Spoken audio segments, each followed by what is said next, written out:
Kecelakaan tragis terjadi di India Selatan pada Jumat 24 Oktober 2025. Sebuah bus terbakar setelah bertabrakan dengan sepeda motor listrik di distrik Kurnool, Andhra Pradesh, India Selatan.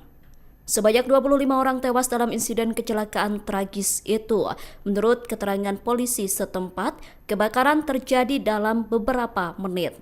Kobaran api menjebak banyak penumpang yang sebagian besar sedang tertidur ketika bus melaju di jalan raya antara Hyderabad, Telangana, dan Bengaluru, Karnataka.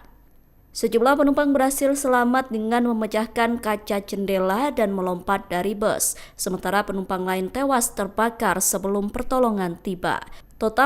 Download Tribun X sekarang, menghadirkan lokal menjadi Indonesia.